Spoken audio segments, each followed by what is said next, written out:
Holy smokes. Here we go.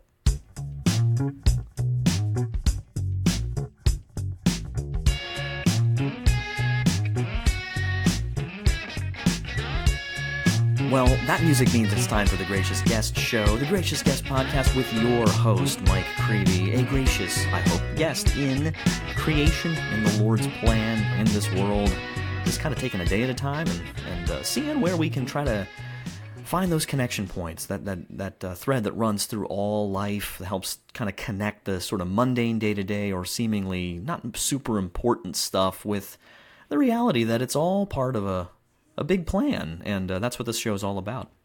And I'm so excited today because this is a very different kind of episode, in a sense, because, first of all, it's much longer than usual, and that's okay, because I think it's some pretty good content.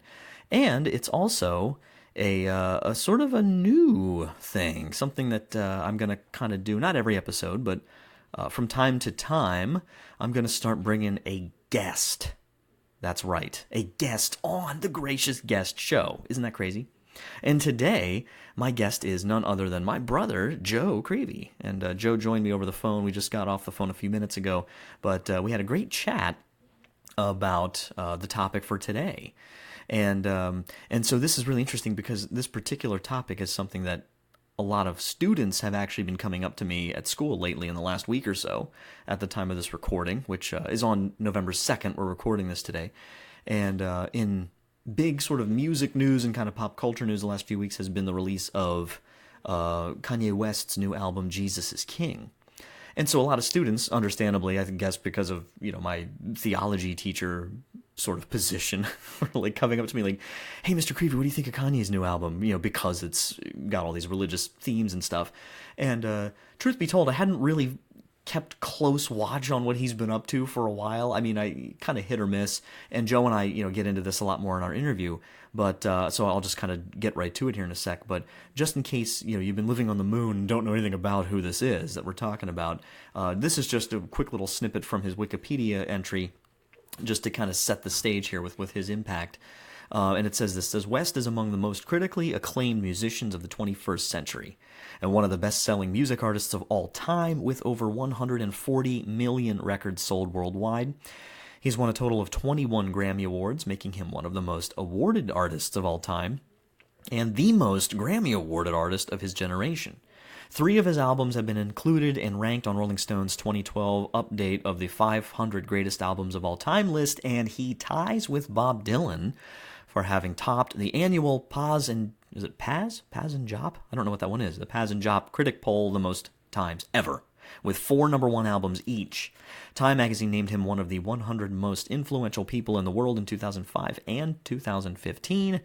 So inevitably, though, can't get around the controversy surrounding him, in this sort of pop culture questioning of what he's all about, as he has somewhat recently really come out as a converted, sort of born-again kind of Christian, citing all sorts of experiences and a lot of suffering that he kind of underwent the last few years, tied to a real severe sort of mental health breakdown and some of these other kinds of things. So he's been a very curious figure on a lot of people's radar for a long time, and with this new album having some theological connections, and also me having a show that looks at faith and culture and music among the different topics I sort of explore in this show, I thought, hey, why not? Let's bump to the top of the list my review, along with my brother Joe, of the album Jesus is King by Kanye West. So let's check it out. Well, Joe, welcome to the Gracious Guest Show. This is exciting. Well, yeah, it's good to be here, Mike. It's been a while.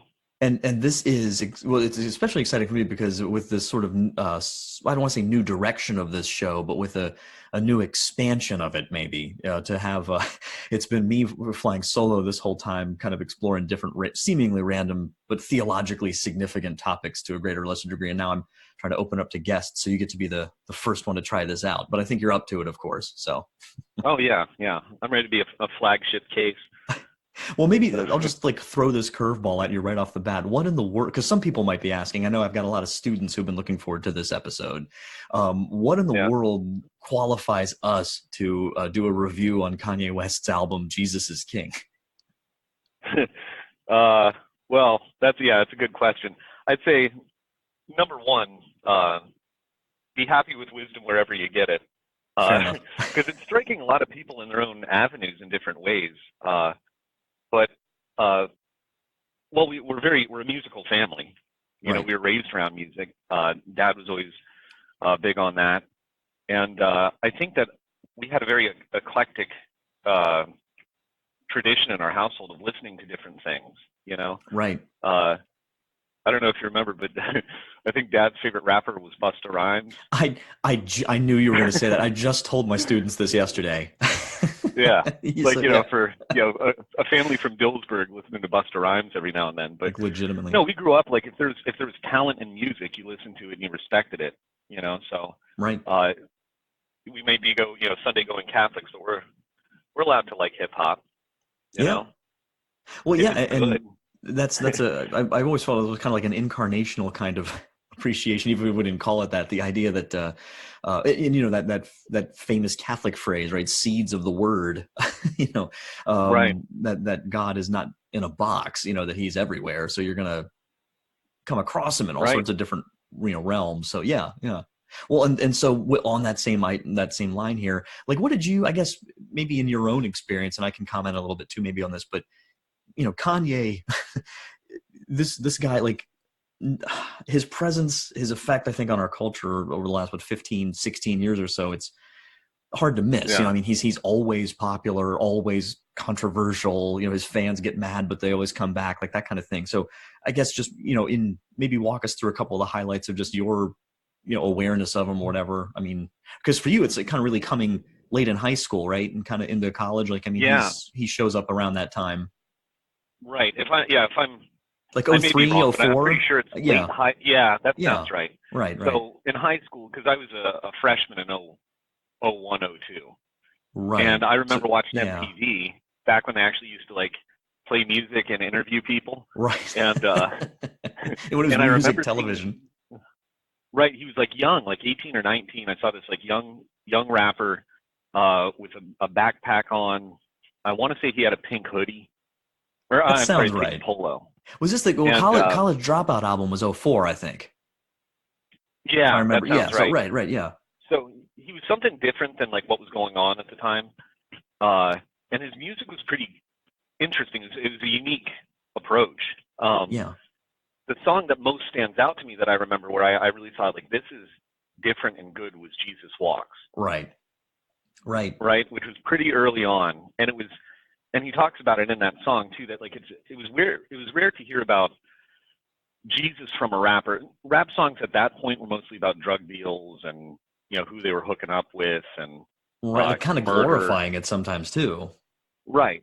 So like charity during the day and at night, dropping things that like this is an attractive lifestyle. So it was kind of contradictory in message. Right. And then he started talking about, he had a Jesus song, and if I talk about God, my record won't get played was a line. Right. And it was Right. kind of calling it out like from the beginning where you're sitting like, yeah, like that's true. Like Christianity was becoming unpopular. And if you talk Right. about morals, it wasn't selling. What was it? The line You know? like, they say you can rap about anything except for Jesus, you know, guns, sex, lies, videotape. Yeah. And then that, Right. you know, if I talk about Yeah. God, yeah, it's like like, why is this thing off limits? You know, so Right. yeah. And So it's like, right. all the things that you're being told by culture are, like it's like people were saying one thing but doing another. So they were saying that like, it's a Christian nation and everything, and we hear enough about God.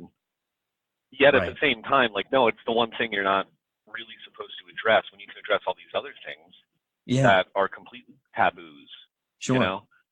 Sure. So, yeah, a Yeah. I weird think, pendulum shift, and that's when he kind of popped on the scene. well, I think and that was, I guess it was the same. I think it was both. I don't have it in front of me. I think it was both College Dropout, because the first song I heard by him was All Falls Down, which is just Oh it's a yeah, great yeah, song. And I think it was co-written with Lauryn Hill, I'm pretty sure, you know, and I don't, she right. doesn't sing on it. I forget who the lady is who sings on it, but it was an interesting video because I remember it's like first person. It just sort of follows Stacey Dash around, you know, randomly. Yeah, And then you just keep seeing him in reflections. And I just remember it was kind of an interesting video, but it was like it was a really catchy song. And I liked that. And then Jesus Walks was great.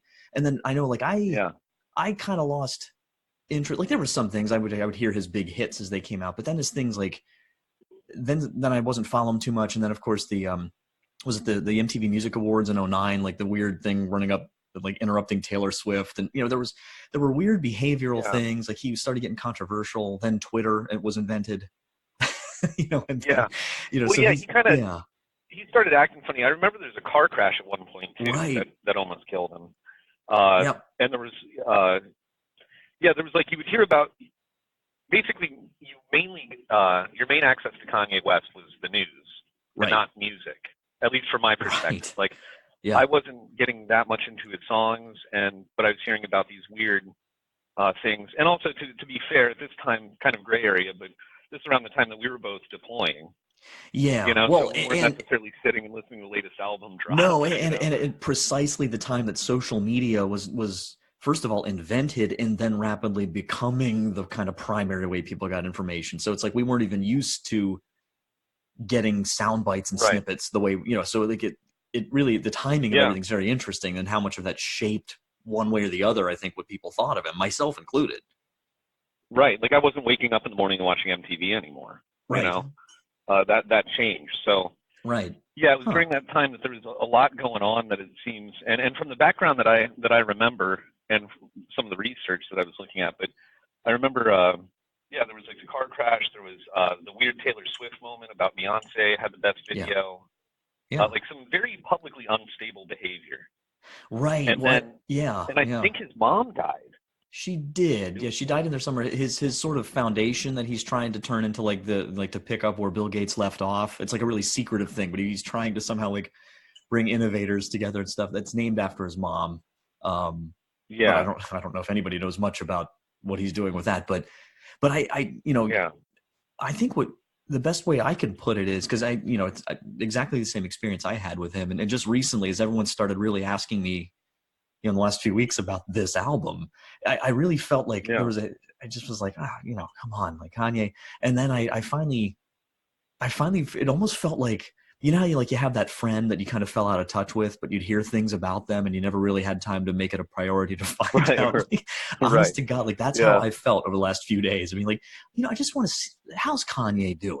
So to actually take some time take time out of my schedule to look into, how he's doing has been a very interesting experience for me. And I've learned a lot, quite frankly. Yeah. Cause he diversified too. He wasn't just, hip hop, like you said, like he was modeling, he was inspired by Bill Gates, and he was trying to get into different things. And he had his clothing company, and the shoes, the Yeezys, I so expensive. I can't remember the cost, but everything, $3,000 sweatpants and stuff.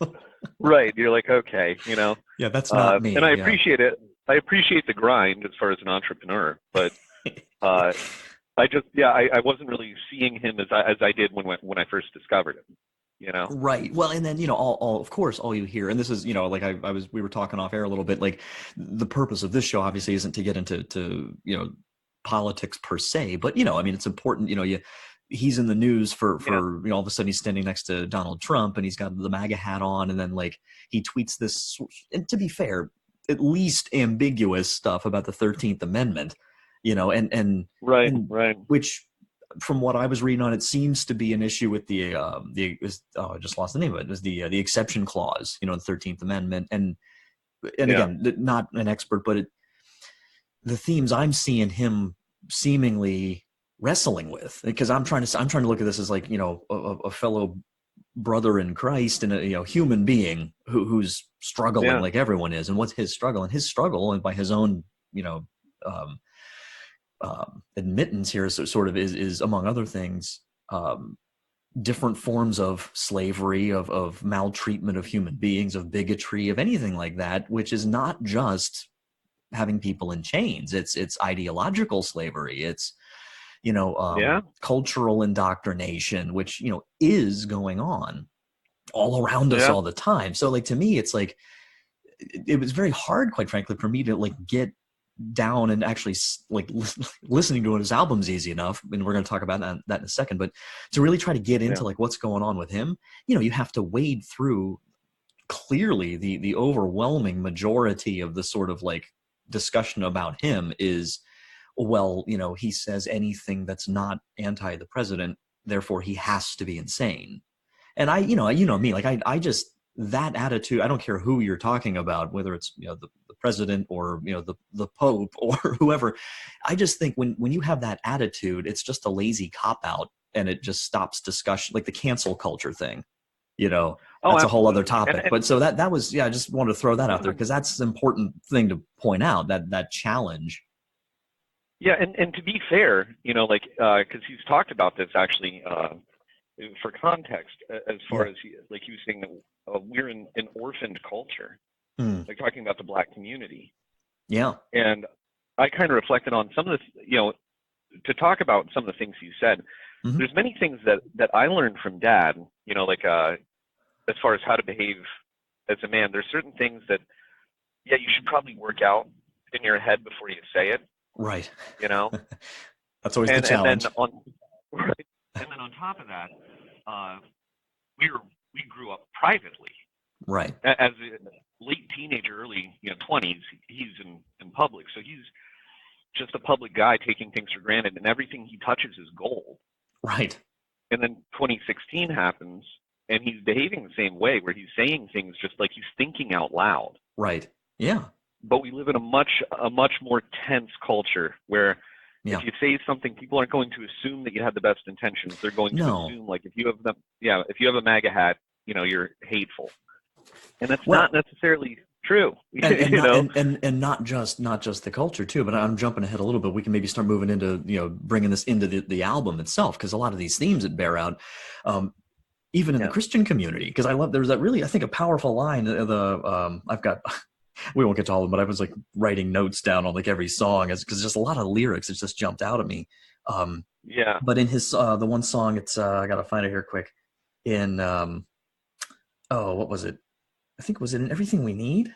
I think we got everything we need. I think it is. Or no, I'm sorry. It's in the song Hands On, which we got some cool lines in there where he's talking about that's that song that has that line that he's talking to the devil. He says, "I've been working for you my whole life. Now I'm gonna go on strike." And this setting the tone of like, I'm trying to turn this corner, and it's a hard corner to turn, and I'm not getting the help sometimes that I should get from Christians. And he's got that great line. He says, "What have you been hearing from the Christians? They'll be the first ones to judge me, make me feeling like nobody loves me." And he keeps repeating that. And it's like it's got this really funky kind of weird, it's not so much like a tune, you know what I mean? It's like music. You know what I mean? Like the difference between that. Like it's just got these it's like almost like a soundscape kind of background, and he's just kind of rehearsing that like that. It's almost like a psalm, like and that's a feeling I got from a lot of these. Like if Kanye West is writing his own psalter, this is what you'd get. Right. So that's a theme, real quick, because it ties in and also proves I've been doing my homework. But I was reading Jeremiah. Right, that's what we're doing right now in Old Testament prophets, and one of the themes in there that's interesting is there's like a theme of especially early on of the people they're listening to the prophets, but they're false prophets because they're doing wrong, but the prophets are saying it's okay, don't worry, God isn't mad. So even like it applies today that just because many Christians are saying it's fine, if it's breaking the law, it's not fine. Right. So like I think there's a mirroring of what's going on. Oh yeah. And here he comes with some good theology too. From his music, and it's people are shocked. Well, and he said, and we'll probably reference it, and I'm going to put all sorts of links in the show notes. So if your listeners can peruse a lot of stuff, but one of them we both saw then, and kind of doing the homework for this too was, and I hadn't seen this till I had heard the album a bunch of times already, and was already kind of thought where I know I wanted to go with some of this. But just a few days ago, as of this recording, he was on. They did Airpool Karaoke. A modified version of Carpool Karaoke with James Corden, and it was hilarious. But it's like, James Corden gets on the airplane with Kanye because his plane got canceled. He's like, "Hey, you going to LA?" And he jumps on, and the whole plane is Kanye's Sunday service choir, and everything. But it's like a 19-minute video. I'll put the link in there, but very insightful to just hear him out. And I might add, in an age when you have so many of these like influential, and this is my opinion, but so many of these influential late night interviewers that are sometimes very vitriolic and just, very political. James Corden, I think, is just an absolutely wonderful example of the right way, to do Yeah. interviews, like just to talk to someone from your heart, to try to, leave that Why baggage at do the you door, think? Why do you think this? Not Well, right, uh, yeah. you're wrong, and why do you think that you're justified? Like, no, just get to know Well, someone. and that's exactly it. Like, James Corden doesn't start with, it doesn't treat Kanye like he's on trial. He starts by saying, "What's Right. going on? Who are you? Like, what's Right. going on with you?" And that, to me, like, I heard a wise priest years and years ago who said, whenever I'm dealing with someone, like, I'm dealing with a drug addict, I'm dealing with an AIDS victim who's dying, I'm dealing with a guy on death row, like whoever I'm talking to, I don't get into all of that with that. I say, my question I want to know is, who are you? Like, Right. we're gonna do the hard work to have that conversation, and not just, oh, you're a this and I'm a that. I mean, to me, it's like, how is that any better? You're like, oh, you're a Trump supporter. Oh, how is that any different than, oh, you're black? Oh, you're this, like, it's Right. exactly the same kind of bigotry. It's just a different label. and I Right. think we Yeah. all need to try to be more honest and see that, Yeah. we're being Prejudice is duped. prejudice. Exactly. Right. Yeah. When you prejudge someone based on Right. something, no, you have to know the person. Right. Ask them about because even people who are doing wrong typically are doing it because they think it's right. Right. And when Right. you learn why, like what that method of thinking is, it helps you grow to know how to approach people, even if they're wrong. Yeah.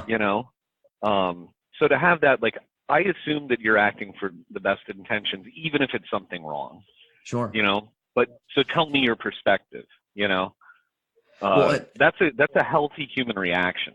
and In relation. it doesn't mean that, you and I doing this episode, or even James Corden talking to Kanye, like on agreeable terms. That doesn't mean we agree with everything he says or thinks. You know what I mean? Like, Right. like that's and I think it's according to the internet, at least, I looked this up a while ago. I'm pretty sure it was Churchill who said, and others have said similar versions of it, but something to the effect of, when two people agree on everything, one of them isn't necessary. Like, Right. it's like, Yeah.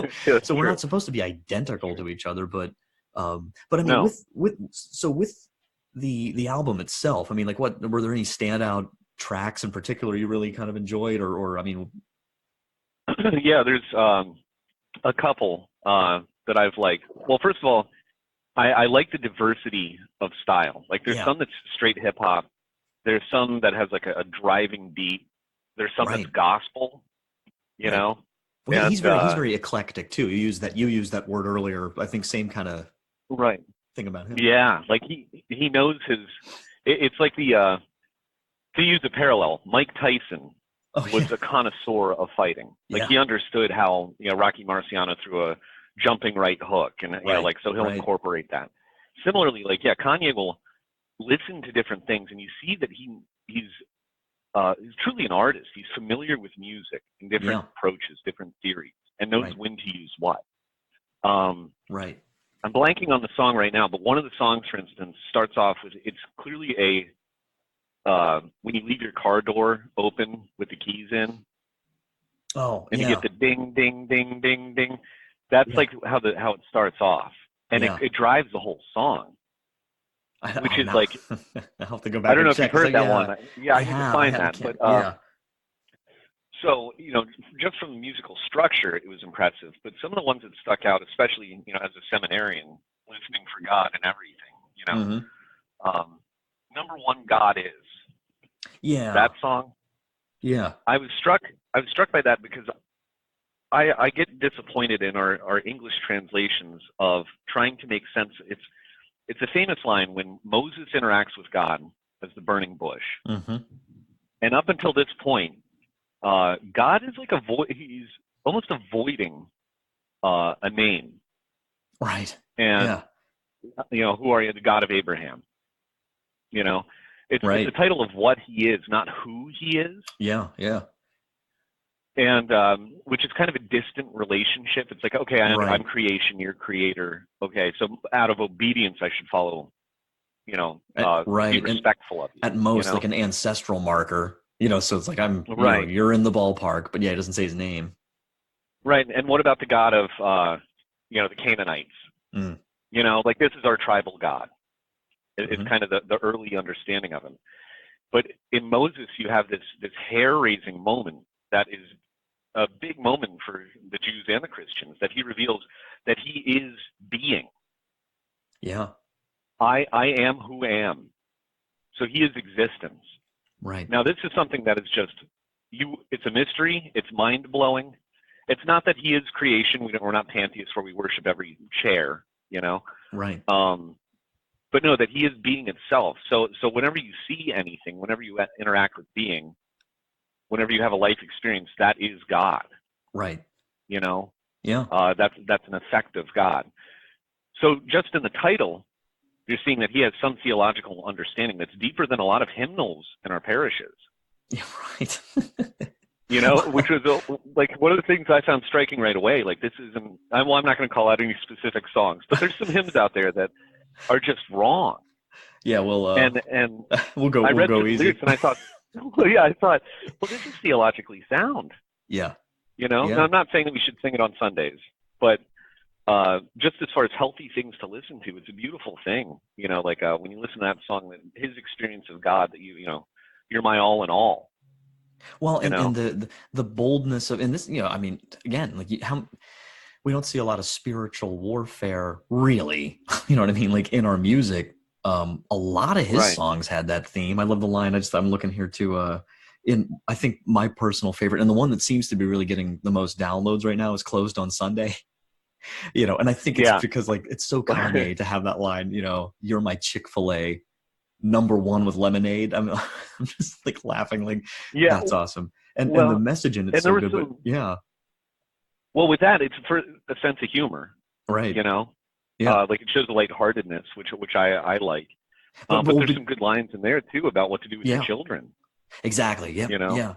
Yeah. And I was thinking too at the end. You know, he says something about like he has his, I got my weapons in the spirit's land, and he ends with that line. I love it. The Jezebel don't even stand a chance, and that's a theme. Like, first off, good for him for making a Jezebel reference, because who even knows that story, you know? But then, but the idea of this culminating sort of character that really in the Old Testament, that really epitomizes the really seductive temptation of the world in such a manifest way, like this particular evil queen, you know, who kind of is like the face of all that, and for him to kind of depict all of his temptations and all that stuff as Jezebel is very interesting. And which is neat too, because there was a quote he's getting all this press obviously now, and he's being asked about this, and I just saw a quote from the other day that he just said, and talking about his past, he says, quote, "When I was trying to serve multiple gods, it drove me crazy," in reference to, and he calls it the god of ego, the god of money, the god of pride, the god of fame. And then he says, "I didn't even know what it meant to be saved."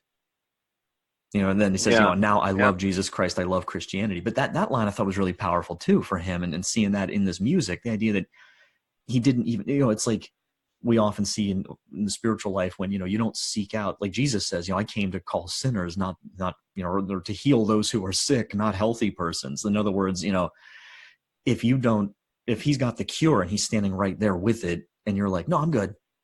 And he's like, "No, you need the cure." He's like, "No, that's awesome. I'm so glad that's great that you have that." You know, "No, you are, like, your limbs are falling off. You are dying, and you just don't know it." And and so he keeps hitting that theme, like in the James Corden video when he asks him near the end about, like, when people say this is, because they will, and they are already, when people say this is nonsense, this is a stunt, you know, and he just looked so sincere to me about, like, when you're, you know, knowing the difference between when you're asleep and when you're awake, you know, that kind of thing. So anyway, but I'm rambling, but just a couple of things there that I just thought were so interesting, like those themes you're seeing throughout, like that seem very sincere about him giving voice to this struggle that, you know, he is admitting is not over. Well, no, and as a Christian, you know, as Christians who are in the fight, you know, who are trying, you know, the number one, we know that we'll never be perfect. If we were, it'd be a very boring existence. You know, this is, when we talk about eternity, imagine if you got it all figured out in this lifetime. What are you going to do for eternity? Right. You know, like the goal is growing, you know, and so that's kind of the Christian message, is that, you know, like it's about attempt, it's about growth. And the other thing that got me, was his other interview was Jimmy Kimmel. I think if I remember. Yeah, I didn't see that one. Right? Yeah, I heard about it. So he said a line in there that was interesting that shows, at least to me, an honest Christian disposition. Where Jimmy said, "So are you now a Christian artist?" And he said, "I'm a Christian everything." Wow. Oh, wow. That's a good line. Which really hit me too, because like sometimes we box it like you're a Christian artist. Like, well, that's not what a Christian is. A Christian is somebody whose life is converted, or is trying, and it's in every aspect, because we have challenges, and we have challenges at work, we have challenges in our family life, we have challenges when we're driving. Like there's being a Christian is in every front. Yeah. This attempted. The proper term is metanoia, this redirection, a spinning around, like, oh, I'm on the wrong path if I follow what the world is saying, Right. And if I go on the Christian path, I look like a madman, Yeah. And that's there. People are quick to bring up his mental health, issues. Yeah. Yeah. Which, even if that's the case, it bothers me, because we're saying out loud in our culture that, like, oh no, we're open to people having mental health problems, and it's good to go get help, but then make fun of them in public. Yeah, how sick when is it doesn't that? suit your opinion. Well, and Joe, I got to tell you this, because this is hilarious that you bring this up, because, or not hilarious, but I mean, it's just a hilariously absurd reality. As I was reading, I just read a couple reviews. I didn't read many, but some of the mainstream reviews, on the Pitchfork review, they just flat out in that article, I don't have the author's name here, but I'll put the link there, flat out, they make a passing mention of similarities, like the obvious similarities between religious devotion and mania. So they just flat out say in the article, like, if you believe in God or have devotion to God, you're pretty much insane, which again is, like you said, making fun of mental struggle as well. Health. And then they also said, this is a quote I got a kick out of: "Life is not black and white, and neither is the experience of communing with any God." And all I could think of was, says who? You? Like, what? Right. Yeah. So what's your authority to say that? Yeah, it's just and then I got to give you one more here. The same article, revelations in recent weeks. This is good, because now they're like mocking his devotion too. Revelations in recent weeks that he admonished his wife for wearing tight clothes, asked collaborators to abstain from premarital sex, and began keeping a Christian scorecard that include limiting himself to 2 curse words a day, suggest his interpretation of the gospel has been more dogmatic than faithful.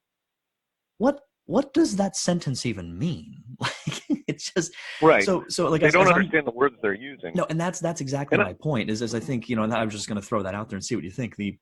From my quick little read the last few days, not surprisingly, mainstream culture doesn't seem to have the capacity to even possibly understand this if it's legit and true. Like they're so completely out of their depth to even comprehend it, because they don't, by and large, they don't take it seriously in the first place, like religious belief. So they can't imagine that anybody else possibly could. So they're very they lack the vocabulary and therefore the abstract intellect. Mm-hmm. So they can't even perceive the concepts that they're mocking, and try to dismiss it. And this is something I see regularly in culture that really bothers me, is that like, it's so dismissive. Yeah. And it's like cringeworthy from my perspective, where it's like you have no idea what you're talking about, but you're making light of it, Right. Well, and speaking about it like you are an expert. Right. Now, with the case, because I'm glad I want to talk about this too. What's interesting is on the side too, watching the growth. Number one, that I saw that interaction with him and Kim about her dress, or how she would dress. And he said, I'm paraphrasing something like this though, but he basically asked her to be more modest, because when everyone sees, her openly like that, it hurts his soul.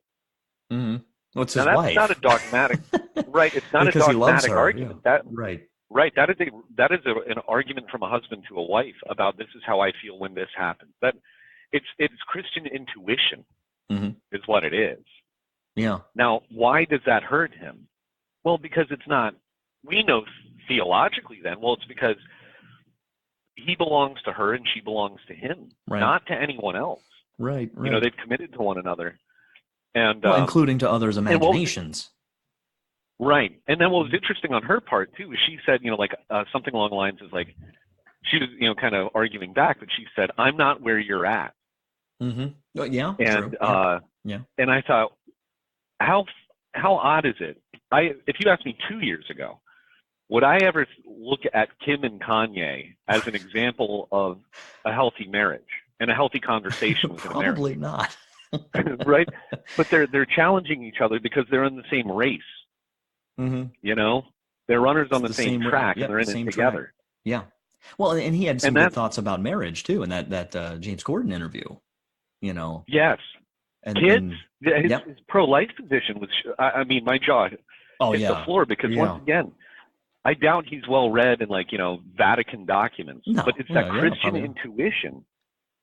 The recognition of what's truly valuable, and again, that to go back to the songs too. I mean, that's all throughout. That's a recurring theme through all of those songs. The idea of these are the riches, quote unquote, that I was seeking and have been seeking, and even still have. Right, because he's talking about that too. Like he's making lots of money, but at least intuition. You keep using that word. That's a great word. The intuition that stuff at the end of the day, like it's great, but it's not as great as we think it is, and it doesn't give what it promises. And there is nothing like your own children. With all the struggle that it brings, that you can't compare them. So that was amazing. Yeah, when you have children have always been a blessing. Mm-hmm. I mean, throughout human history, the idea is that you've conquered death. You will last another generation. Mm-hmm. Like there's not even blanketed as a Christian, just as a human. Oh yeah. That your line moves on.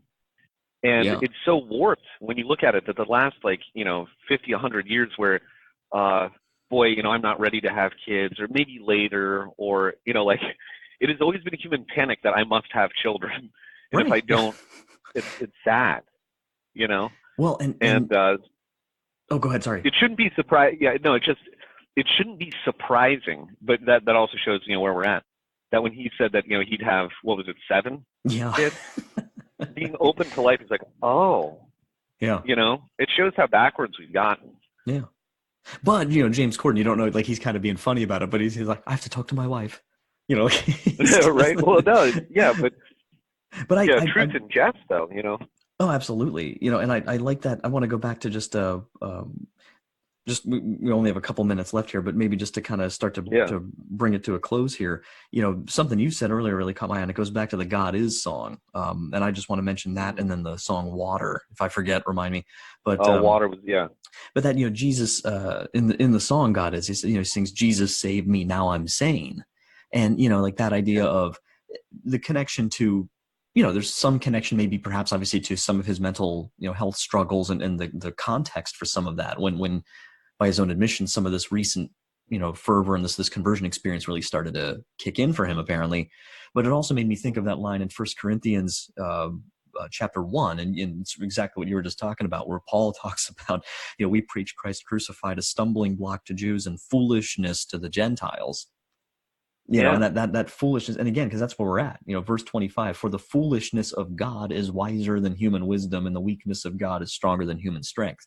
So very simply, the reason that the sort of culture, again, let's take Kanye at his word and say that this is a genuine conversion. They will never understand it. It's biblical principle 101, because up is down, right? Christ comes, the whole purpose of his coming is to show that sin has completely warped and twisted everything. So what most of us are walking around usually just kind of not even batting an eyelash to, is like, no, that's everything is inside out and upside down. So when you are then right side up, you will look like an absolute insane person, and they will not understand us, when we live that way.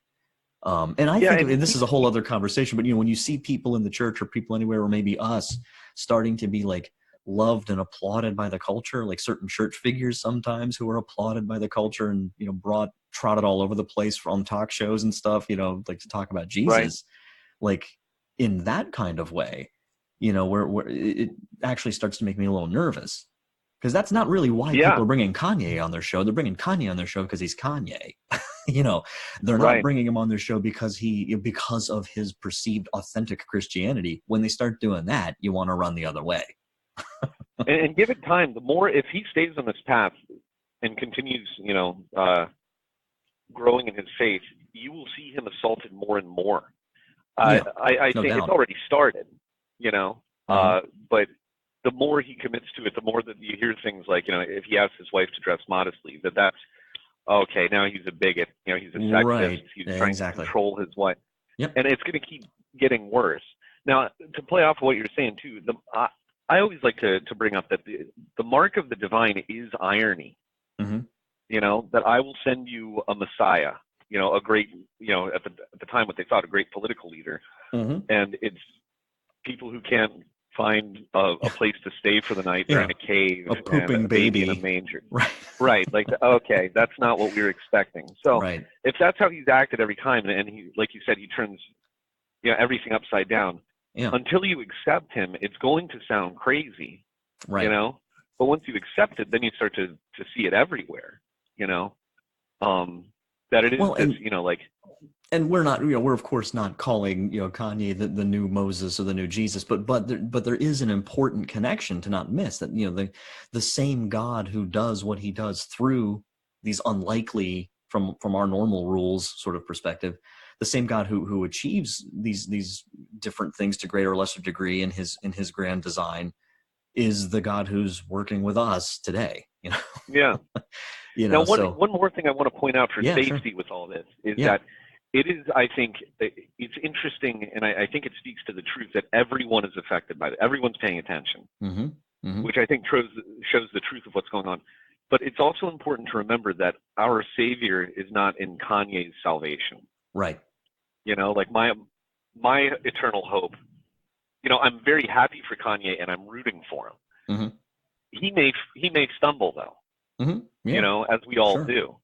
And one of the things that kind of gave me a sign of that I, because he'll grow, hopefully, but he was saying that like he was interpreting his financial success, right, with his conversion. Right. Now that starts to stink of prosperity gospel, that if you do these things, God will reward you with wealth. Well, it'd be nice if he did, but that isn't the measure of your spirituality. Exactly. Yep. And very often it's the opposite. Sure. Very often he tests you. The more spiritually bound you are to him, the more he tests you to build character, which makes it harder. Mm-hmm. Mm-hmm. So sometimes it's actually the suffering that's the mark that I'm doing the right thing, because the devil's trying everything he can to stop me. Sure. So hopefully, he does well, but time will tell. Not the it. Yeah. Time will tell. So. And I'll tell you what, we should probably bring it to a close here quick. Maybe just, last thoughts on the album itself, and, recommendations, favorite track maybe. Yeah. So I think overall favorite, so far, because I don't think I've heard everyone. I've heard most, but I really like "Use This Gospel." Yeah, that's a pretty cool one. Like as a total song, like the lyrics, the actual music, like it's got a good hook and drive. Is that the one, the Kenny G solo at the end? Yes, and then he has Kenny G in it, which is crazy. Yeah. So, like, that's just a good overall, I think, representative song of the album. Yeah. And I'd say listen to it and revel in the fact that we actually have, as Christians, here's a hip hop album that you can listen to and not feel guilty. Right. Yeah. That's a good point. Family friendly. Yeah. Enjoy the music. Yeah, exactly. You can put it on. You're not worried about what's going to be said, Yeah. So, and I think honestly, like my sort of words. No, yeah, and my sort of last thought on it, for what it's worth, is just, to me, I really think this whole album, I think it's a mistake to sort of judge it just based on the normal sort of categories that these albums get judged by. Because I think at the end of the day, what it is, in fact, is basically one man's sort of spiritual warfare soundtrack. I feel like that's kind of the feel I got, because a lot of it, there are elements of it that are like Christine was saying. My wife Christine was saying that certain aspects of it that were almost like like Broadway-esque, or kind of like like a film soundtrack feel. And when she said that, I was like, wait a minute, yeah, because it's and again, like I said earlier, like some of it's almost psalm-like, which if you don't see that connection, you don't know the Psalms. Go read the Psalms, and the language sometimes seems weird to us and we're not used to talking that way. But if you really read them, as that's, hatred, despair, anger, like every human emotion and experience, addiction, it's all in there, and wrestling with it. And I love, like, this, the last kind of thing I wanted to say about was, I was just thinking before watching, I hadn't seen that James Corden video yet. And I thought it was very interesting because I thought, listening back to where you and I started here with Jesus Walks, that line at the beginning of the song when he says, all the things we're at war with, and that kickoff, but most of all, we're at war with ourselves.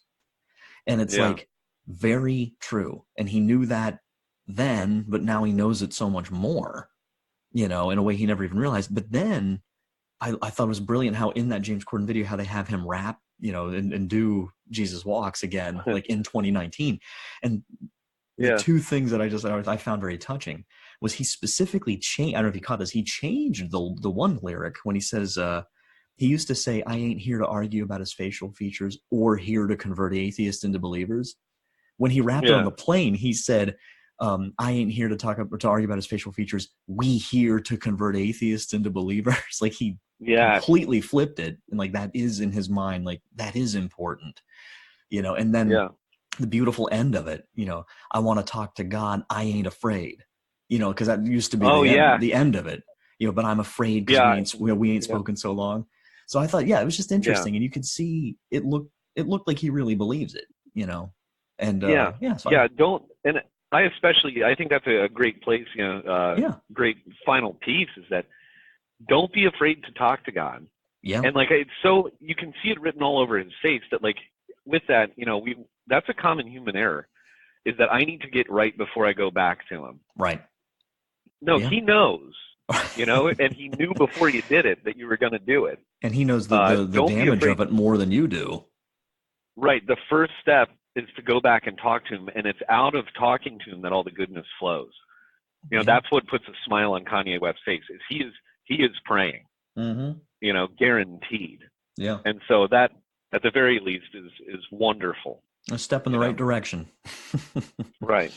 So well, Joe, thanks so much for coming on. How do the people keep track of your work, what you guys are doing on your podcast over there? Well, if you go, we have a website. You what is it? semcasual.org. Okay. And there you'll see, seminary life, pop culture. There's other things, but on the right side there's a tab for podcast. You click on that, and you can listen to the various podcasts. Mine's The Tangent with Joe Creavey. Nice. And it is a great show. So thanks so much for being the first guest on the Gracious Guest Show, and we'll have to do this again. Oh, yeah. No, thank you, Mike. All right. We'll see you. Well, that was a lot of fun. and hopefully delivered, and certainly, we didn't cover everything. I'm sure there's stuff that you'd probably want to hear a little bit more about, but I'd love some feedback on this. Again, my interviews, won't always necessarily go this long, but when Joe and I get going, it's hard for us to stop. So, I'm sure you all got something out of it, hopefully, and that you can, if nothing else, go check it out. See what you think. If you want to get in touch with me, you can over at thegraciousguest@gmail.com directly. You can also, as always, go to the website, thegraciousguest.org. And if you've not yet subscribed to the podcast, what are you waiting for? Do it. Subscribe. We talk about things like this. We talk about Star Wars, book reviews, travel, life, faith, all sorts of cool stuff. So you never know what you're going to get. You just know you're going to get good, heartfelt content on The Gracious Guest Show. I'm your host, Mike Creavey. Thanks again for stopping by today. And until next time, don't forget to wonder. Take care.